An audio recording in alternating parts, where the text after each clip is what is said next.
Welcome to Health Law Talk, presented by Shahardy Sherman Williams. Health law broken down through expert discussion, real client issues, and real-life experiences. Breaking barriers to understanding complex healthcare issues is our job. You gonna be going to Jazz Fest at all? I'd like to. I just don't know if it's gonna happen. Are you a Jazz Fest kind of guy? It depends. It depends on who's playing and when and what kid stuff is going on. I'd like to go, but we'll see.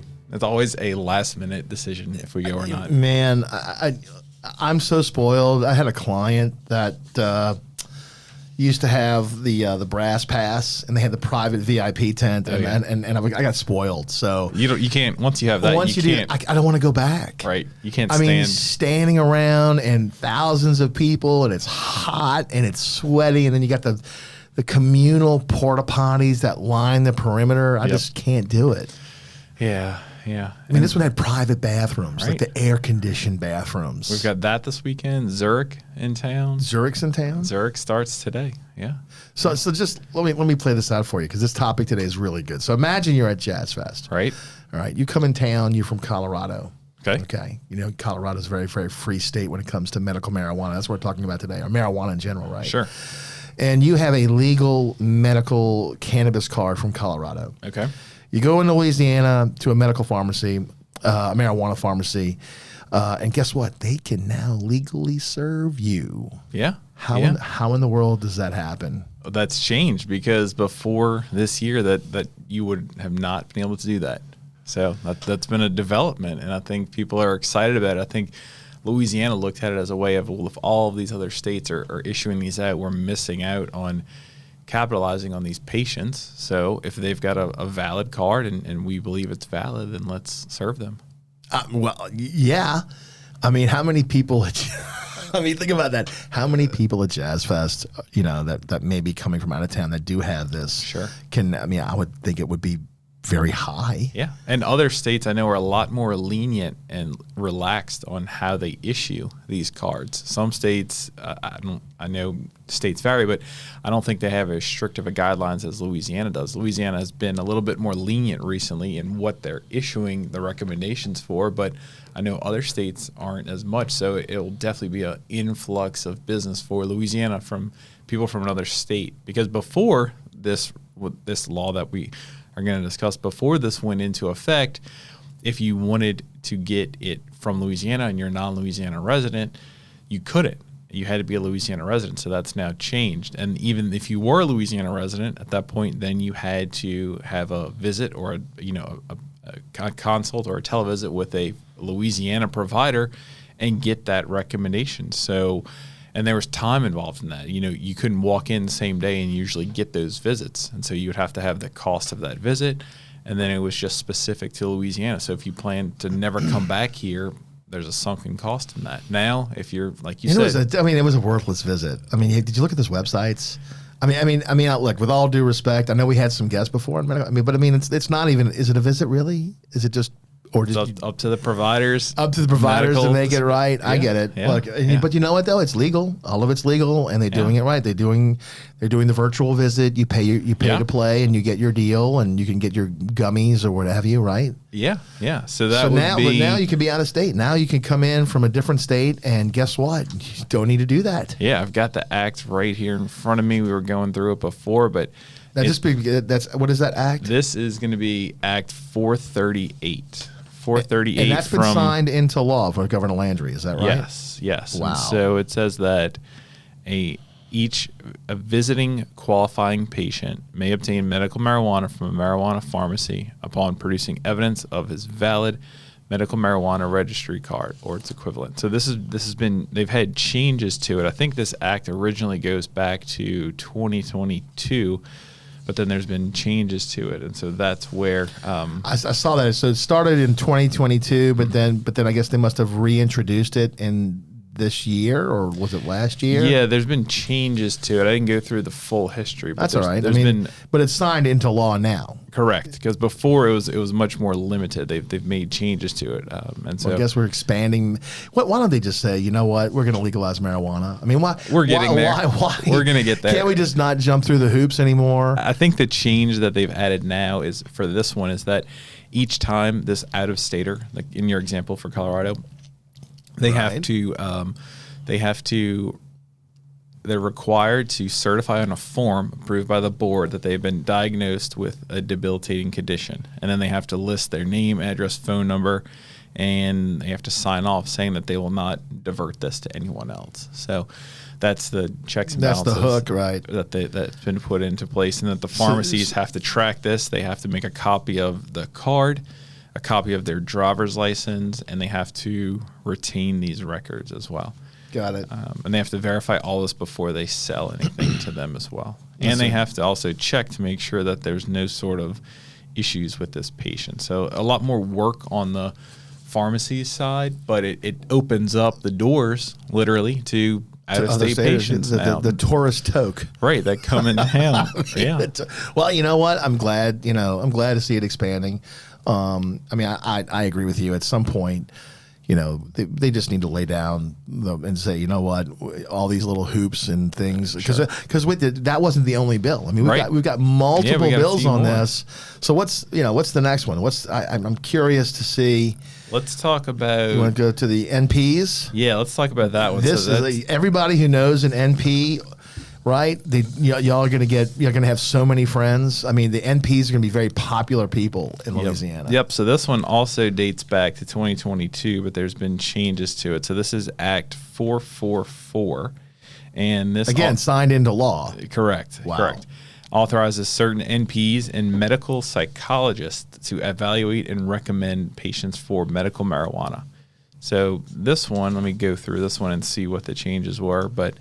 Yeah, before it was the changes to the bill, which has now been written into law, was that before it was defined as a physician had to do all of this, and they've scratched out the word physician, and now they have licensed health. But let's say this wasn't done in 2020. This was. It looks like it was done in 2022. And now they've changed. They've made changes. Yes, and basically, if you go through the changes. They have now removed most of the references to physician, and now it'll either say licensed health professional, authorized clinician. So let's be clear, this was passed in 2022, but went through a few minor changes and now is in effect. Correct. So all the references where it says physician, physician's order, doctor, patient, now it's clinician-patient relationship, authorized clinician. That's unbelievable. So I'm surprised that we didn't get on this radar before. Yeah.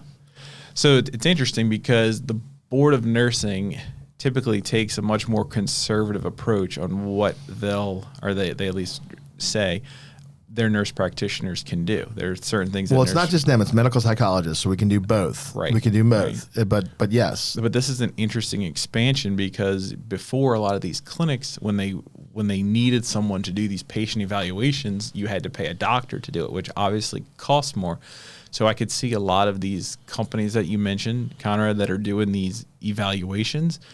Instead of now having a doctor on your staff, you can have an NP on your staff at a more of a cost savings to you. If hopefully that gets passed on to the patients, but now you have. So the gummies might drop down 20%. I don't know. Maybe the visit might drop down 20%. I don't think the products are changing. The products are going to stay the same.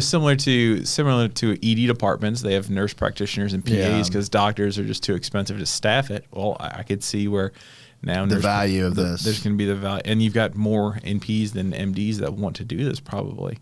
It's going to be interesting, though, to see, now the NPs' insurances are going to have to cover this, and hopefully their insurances are caught up with this. Okay, so how many medical malpractice suits are you going to get from someone who received marijuana?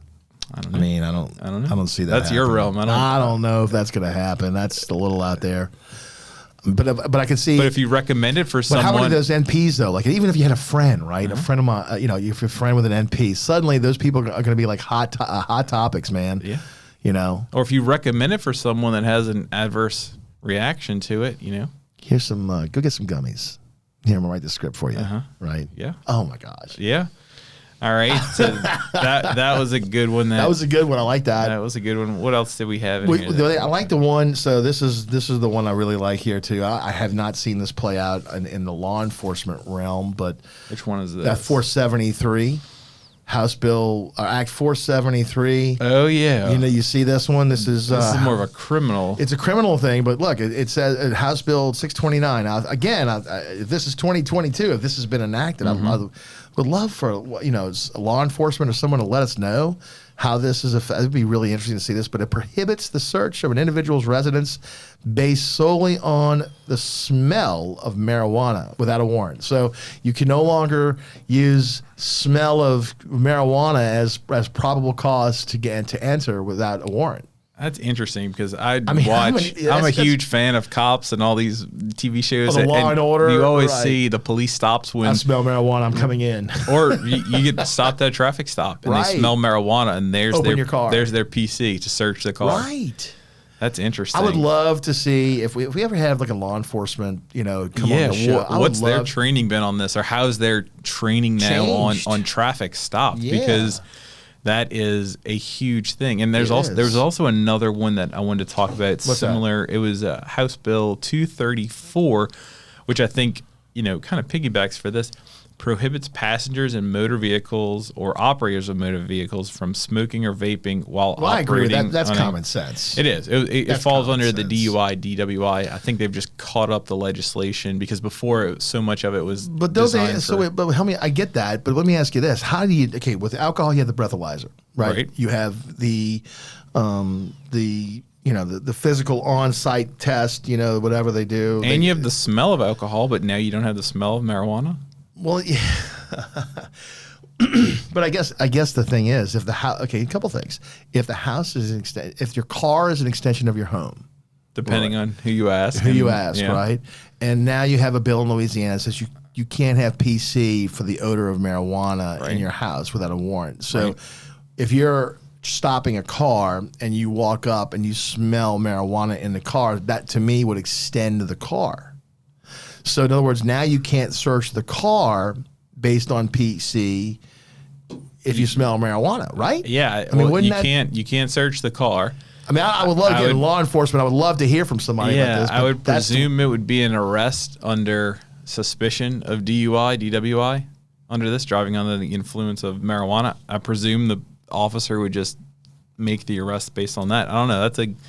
That's a good question. I don't know the answer to that. I would love, But you're right. There is no, as far as I'm aware of, besides a hair test, urine, blood test. Maybe we could find somebody. I hope to find. Let's see if we can get somebody on the show for that. Yeah. I want to find that out. And what on this topic, I know we've talked about this before, and I'm sure people are trying to develop. There's no instantaneous test for marijuana that I'm aware of. Didn't somebody? I didn't look it up. There's the breathalyzer, obviously, for alcohol that everyone knows. But they have the blood test. Don't they have some? I thought they had some kind of test. But there's no what I mean is there's no field test. If you if a car is stopped in a traffic violation and they're suspected of DUI, and you think it's DUI marijuana, how do you test for that? Well, I know there's levels. Like, in other words, I know there's state law, and I don't know the levels, but this says a certain amount of THC in your blood, like you're considered impaired. But at that point, if you refuse a voluntary blood test, now you've got to get prove it. You have no proof. You've got to get a judge to sign a warrant for your blood to be drawn. Wait for that to be drawn. Yeah. You got to go to the hospital, get it drawn. Yes. Wait for it. There's no instant test. No,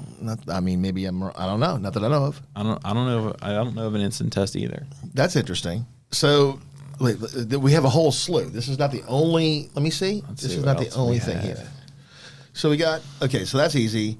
The other ones are kind of just, I guess they collect fees from individuals who produce medical marijuana, remit proceeds to the Department of. So basically another revenue source. Mm-hmm. I would love to know how much revenue we get from this.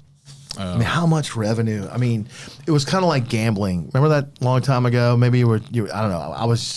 You might have been young, but the casino licenses. Nobody wanted a casino, and then Governor Edwards brought them in, mm-hmm. and now you're not getting rid of them. The casinos are here to stay, and they produce a ton of revenue. I would love to know how much revenue marijuana or medical marijuana produces in Louisiana. It's got to be a lot. It has to be a lot because you have to buy it from There's only one grower, right? Isn't it LSU? There's two. There's two. Yeah, there's two growers, and then there's other companies that are I think authorized to be purchased from there out of state. Well, you have a grower, right? Then you have a distributor. So you have to have them separate, right? And the grower, I think, is like LSU, like some university. LSU in Southern, I think. Yeah. Right, and then that's it. That's the only growers that can happen. That's it. It's a university. But then I think there's some sort of a middleman. Yeah, they sell to, the biggest processors one. The biggest one that I something? could think of is like Good Day Farms. That's probably the biggest one, the known name. And so. And then those people then distribute it to pharmacies. Correct. I see. Correct. Yes. Yes. That's correct. So yes. Interesting. I mean, it's got to be huge. I would think so, and it's only expanding because I was just looking at the list before we started to get a recommendation, and it's interesting. One thing I was thinking about before is you're starting to see the shift in the language from the legislator. This is probably not exciting to talk about, but I'll talk about it anyway. You're seeing the shift in the language from therapeutic marijuana to medical marijuana. Why is that? I don't know. Therapeutic marijuana. Everyone calls it medical marijuana, but for the beginning of time when this started in Louisiana, it was always known as therapeutic marijuana. Now it's starting to be referenced in all these. That's kind of weird though, because they're expanding it. But they're expanding it now. Well, at first we started with I think 2 conditions, and then we went up to 14, and then we went up to 16. And what are we now? And the 16th one, or actually the last one, was any condition. It was any condition that an authorized clinician in his clinical experience considers debilitating and is qualified. So that's a catch-all. The catch-all is yes. Yeah, the catch-all is just based on whatever. I could just make it up. Yeah. I think they need it. Here, have a script. Yeah. You know what the funny thing is I know there's a ton of older people that take the gummies. Absolutely. Like a ton. And I don't know if they just do it to go to sleep at night, or I don't know what it is. I'm sure it helps with sleeping, with pain, or if you don't want to take, Tylenols and aspirins, if you don't want to take opioids. I think with pain, it's very helpful. Like you mentioned, sleeping. I was surprised when I talked to some people in my parents' generation. Sure. Like when I said, do you guys take gummies? Uh-huh. They knew exactly what I was talking about. They were like, "Oh yeah, I got the Delta Z5. I got the beta bomb." Yeah. I'm like, "What the hell?" It's lost. They knew it. It's slowly losing. Yeah, it's slowly, not slowly. It's losing its stigma. I think a lot faster than it's just time, did. right, Yeah. Rory? Don't you think? I mean, I don't do drugs. I don't smoke marijuana. I don't do anything, But I mean, when you look at this on paper. I mean, it's like, at what point do you say, man, let's just cut the And when you red look tape. at the effects of marijuana versus alcohol, right. If you're having to choose between the two, you would want to choose marijuana. At least look, let me tell you, alcohol is a whole different topic for me. I mean, look, I was alive and I grew up in the age where Louisiana's alcohol was 18. It was 18 years old. I'll never forget this. And of course, the federal government, try to, take the highway funds away from Louisiana. So it's the Mothers Against Drunk Drivers, MAD and all that. I get that, but let me tell you something. If you have the ability to vote at 18, form a company, go to war, drive a tank, a helicopter, and kill people, buy cigarettes, lotto tickets, right? Guess what? You can have a beer. Yeah, I'm sorry. Yeah, I get it. I think terrible decision. Yeah. Terrible decision, because what all these kids do is go crazy. When they go to college and they've lived under a state that's 21 and they're maybe some overbearing parents. I don't know. I'm not advocating that, but I'm just saying they go. But same here, the marijuana law. At what point do you just say, let's just cut the red tape? So do you think that? And I think we're going there. I think every state is making their way towards it's just going to be completely legalized, like alcohol is, based on age restrictions. But what are the negative consequences of doing that? I mean, besides just like the negative consequences of alcohol, I think it's the same. It's going to be the concern is that it's going to get in the hands more of minors. It could be abused more. You can get in the hands of minors now. I know. I mean, I'll be honest with you. True. I mean, I think you can't police everything. But it's a lot harder right now. If you want real marijuana from one of these growers that comes through a distributor like we talked about, You've got to get the. Is it really that hard though? Well, you've got to make the visit, and the doctor's got to verify your information.